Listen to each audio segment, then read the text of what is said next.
H2HH Live, Mike D right here, and I'm joined by the legendary Tariq Nasheed. Man, I mean, so many superlatives that we could talk about your impact on the podcast game, talk about the impact, on your films, literature, books, directing, just overall personality. Appreciate you being here, but right now we're going to talk about microphone check. Yes, indeed. Now, first things first, man. Congratulations on getting another film done. I know it's for the people, it's from the heart, and when you do it independently, it's way different. It really is. You have a certain level of control. Yeah. You ain't got to answer to nobody. We don't have to worry about suits coming downstairs to say, hey, you got to take that out, you got to take that out. So I like doing grassroots projects, man. Right. It really gives a different energy for the community, and it just really hits different, man. And most of my projects have been grassroots. When I started writing books, that was somewhat grassroots. When I did my first book, The Art of Macking, in the year 2000, we put that out with an independent publisher in Chicago. That blew up. We sold 250,000 copies. Then the major companies started to come to me, like Simon & Schuster. I did a deal with them to do a book called Play It Be Played. And for the first time, dealing with the corporate structure, I had to have them dictate what I can and could not have on a book cover. Yeah. If you look at the book cover to my book, Play It Be Played, I hate the cover because they put a bunch of stock images of random weird-looking dudes. Yeah. And I'm like, I wanted something more playerish. I wanted something more Mac-ish on there. And they're like, no, we want to do this. It has to be more commercially viable for women and this. So just that thing where people can tell me what I can and cannot put on my product, I've always felt a certain way about that. And your name's on it. Right, so I've always tried to soak in the game. There's nothing wrong with working with the corporate structure, but I try to soak in the game and see what they're doing to enhance the sales and enhance the visibility, and then use that game so I can do it for myself again and cycle back into the grassroots. Yeah. So then I cycle back into putting my books out on my own. Because even when you deal with the corporate structure, the advances that they give you, they only give you a loan. Right. You got to understand when you deal with the corporate structure, you got to recoup that. And basically, I'm doing all the promotion anyway, so they're not really doing me any favors. I already got the audience. They're giving me a loan, and now they own the majority of the residuals of my books. So just learning the game like that helped me focus more on being independent and grassroots. Right. Well, you moved on to, doing this microphone check, but what made you want to move into the hip hop sphere? Because this is your first hip hop documentary, correct? Yes. What made you do this? I've done history documentary films like the Hidden Color series. Right. And I did it because there was a lack of films telling the truth about Black history. Every time they talk about Black history, it's the same thing. The civil rights movement and slavery ended, and then Obama became president. So I wanted to really uncover all of the intricate details of our global Black history. So I did that with the Hidden Color series. We crowdfunded it, put it out independently, and the whole series became huge bestsellers. And I'm also a big fan of hip hop.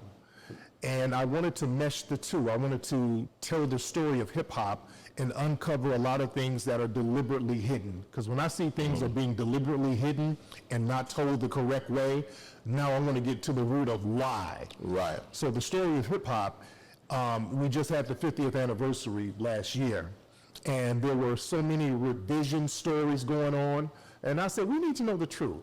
If they're deliberately trying to lie to us, that means there's something valuable that they're trying to hide. So when we did microphone check, I wanted to talk to all of the original pioneers who were there in the early 70s. That was very important for me to do, because when they do documentaries on hip hop, usually they'll get a couple of old school rappers, talk about them for 5 minutes, and then skip over to the modern rapper who's hot for that day. And they're trying to appeal to the pop audience. I didn't want to do that. I wanted to look at this from a scholarly, historic standpoint. So we stayed in the 70s and before. What happened before the 70s? What happened before hip hop? What happened at that Cool Herc party? Who was there? Who was not there? Was hip hop happening before the party? The party happened, did hip hop just magically appear? You know what I'm saying? So we had to uncover all that stuff, and that's why I wanted to do the film, and people love the film. Now, there's some things you learned on this journey making this film, because you already are knowledgeable about, hip hop and it came up in that era anyway. Are there some things you learned? Yeah, I learned that there was a difference between disco DJs who rapped because they were in the 70s. You had people rapping on the radio. Right. You had people like Hank Spann, Frankie Crocker, these dudes kind of doing these rhymes over records on the radio. And you had disco DJs who would kind of say these little rhyming chants, but many of them weren't necessarily considered hip hop.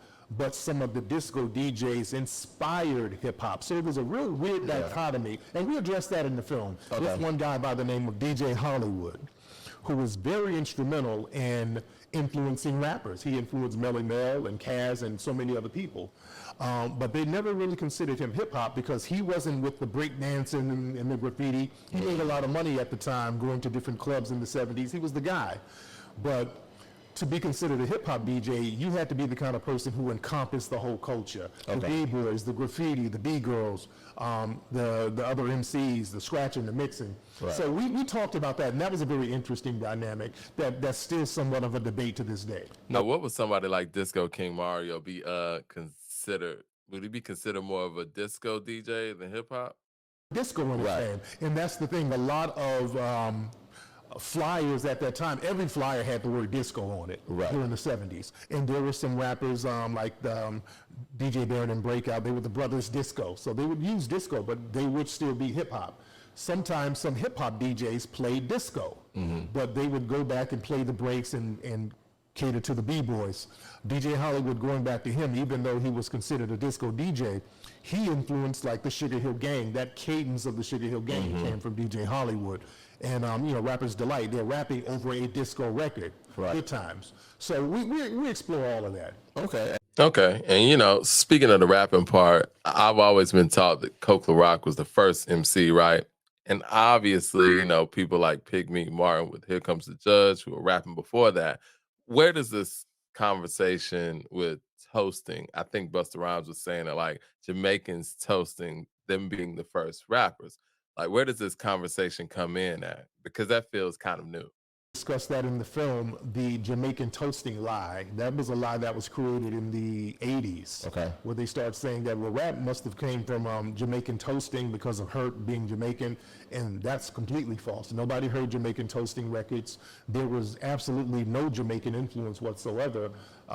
They talk about the sound clash system. They had brothers in the Brooklyn and Queens area that had sound systems late 60s, early 70s, so it had nothing to do with Jamaican culture. The myth and the narrative is that Herc brought all of these different cultures from Jamaica, which isn't true. Herc was like 12 years old when he came to New York, so he didn't bring all of that stuff. In fact, Herc was trying to Americanize himself. He was looking at what the FBA DJs were doing, and he was emulating that. So Pigmeat, he brought up Pigmeat.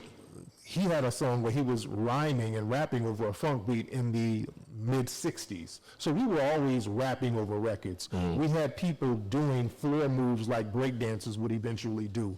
We had people in the 60s like Cornbread from Philly who was doing graffiti. So all of the elements of hip-hop were already in foundational Black American culture. So we have to clear all of that stuff up, and we did in the movie.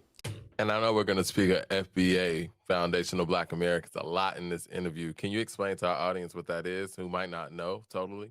Foundational Black Americans, whenever you hear that term, that's a Black American who's not from an immigrant background, who's a descendant of freedmen, a descendant of slaves in America, the people whose relatives and ancestry built the United States from the ground up. So that's a delineation from just global Blackness, where we emphasize the lineage of the specific group of people. And that's what a Foundational Black American is. Okay. Cool. And I think on top of that conversation, you had what Fat Joe said, who recently blocked you, by the way. Yeah, which is right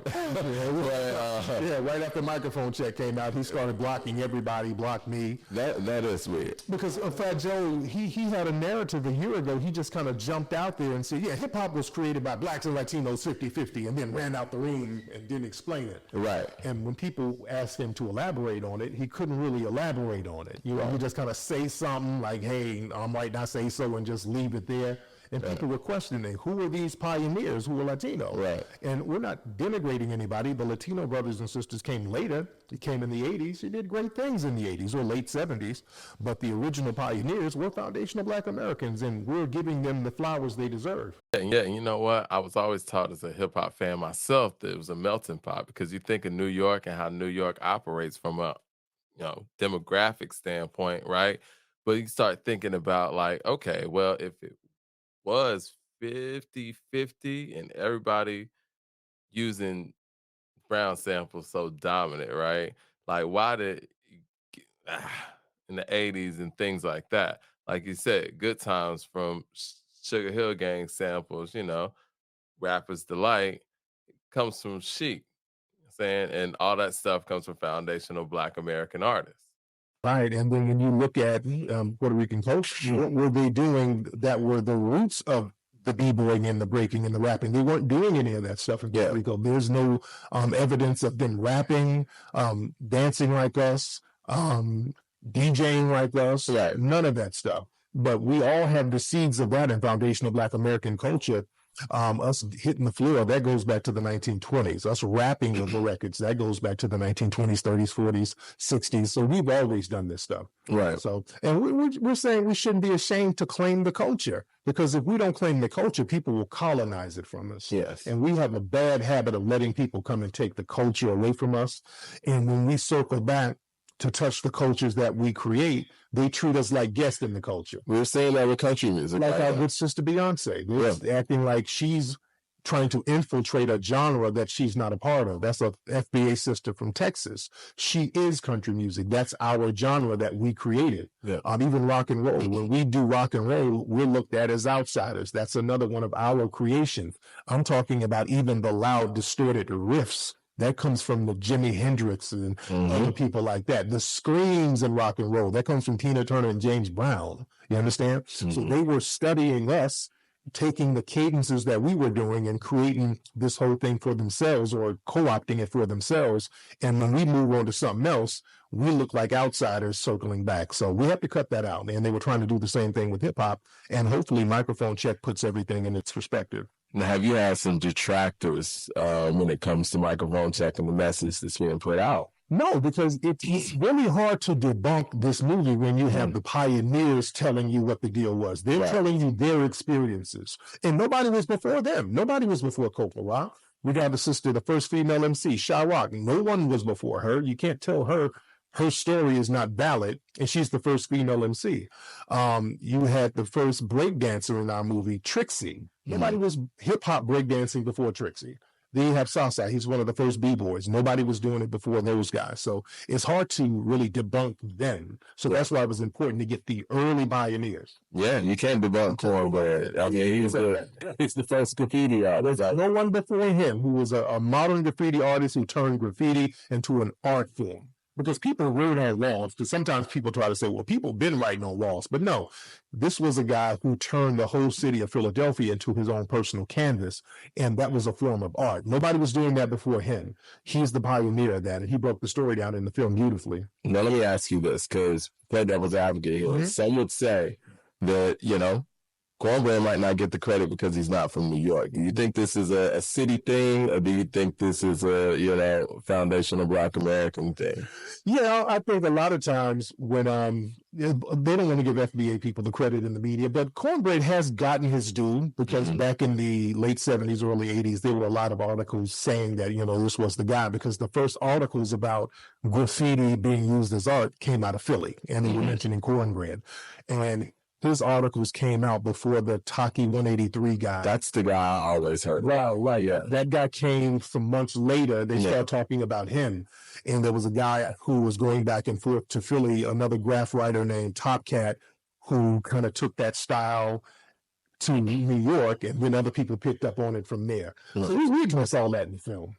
So, like, being a hip hop historian and just the overall historian, like, what's your era of hip hop? Like, what's your favorite era of hip hop? The golden era, and there's only one golden era. That's 1988. 1988 was the end-all be-all golden era of hip hop. And the reason why it was the golden era is because it had the most diversity. Everybody was on code.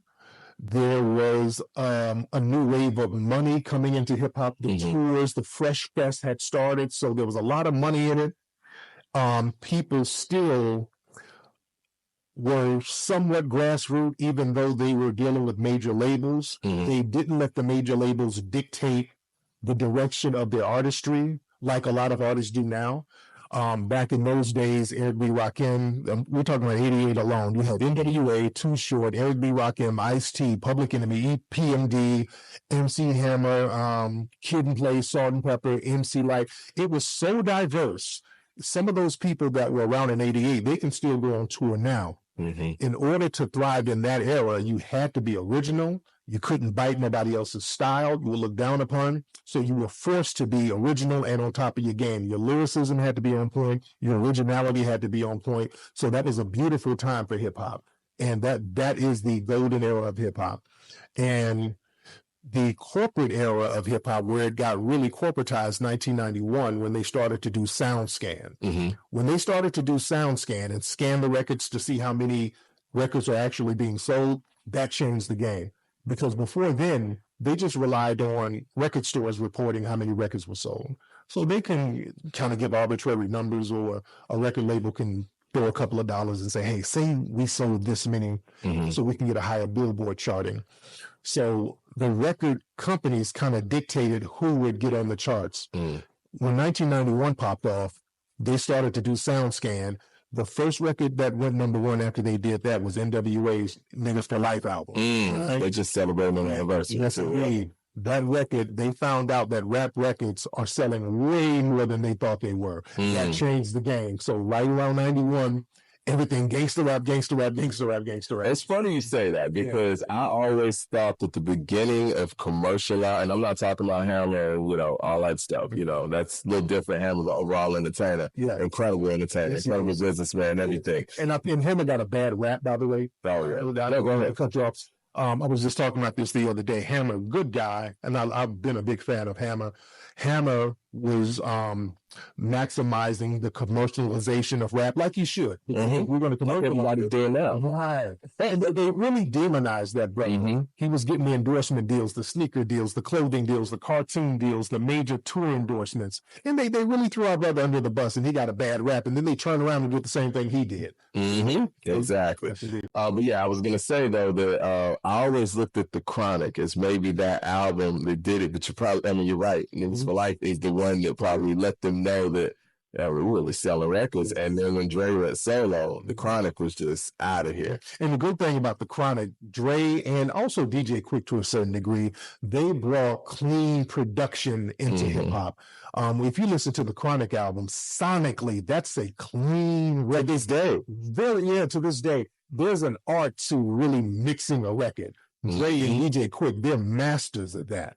Man, I was listening to Let Me Ride. I listened to it all the time. And the way he chopped that Mothership Connection from Following Funkadelic is crazy. But yes, I want to talk to you also about, the West Coast impact on hip hop and its origins, because I think that kind of gets overlooked as well. Yes, and I want to do a microphone check too for the West Coast. I'm already in discussions about that too, because the West Coast cats are already hitting me up like, hey man, what about us? Yeah. So they had a lot of impact on a lot of East Coast records, right? And also the West Coast had a lot of impact on urban street dancing too. A lot of the street dances, the popping and the locking and all of that stuff, that's still incorporated in hip hop, that came out of the West Coast as well. Also, when we see EDM parties and the EDM DJs, where a DJ is just playing to big, large crowds, that started in Los Angeles with a group called Uncle Jam's Army. These brothers would just be a bunch of DJs, no rappers, just all DJs, renting out these big venues, and tens of thousands of kids coming, listening to them play records. So they were doing that early on. And the Uncle Jam's Army, many of them morphed into different groups. The Egyptian Lover came from that, Arabian Prince, the LA Posse, and they ended up producing LL Cool J's record. So all of this, a real vast history of West Coast hip hop that we got to do a whole film on. Oh yeah, I can't wait for that. And and speaking of record sales and all of that, like what do you think crossing over has done for hip hop culturally? And, the origins and things like that. Do you think that kind of helped drown things out, or help the industry? No, I think it helps. It's hard because it expands the reach of it, because hip hop is everywhere now. Right. Look, you look at a soda commercial, they are wearing hip hop clothes. Bank commercials got hip hop in it. Vacation commercials. I heard there was a Viagra commercial that had a rap beat in the background. So hip hop is all over the place because it's a youth driven culture. In youth-driven culture, you can always maximize profits with that. You can always sell product with that. Right. So you have marketing teams who sit there and study the hip-hop crowd because they kind of see where the trends are going to go by looking at that hip-hop crowd. So it's the crossover thing is not a problem. But I just like for us to get the profits from that. Right. I don't like other groups having to look at our culture and watch what we do and we don't profit from it. We have to start profiting from our own culture. There's nothing wrong with us doing that.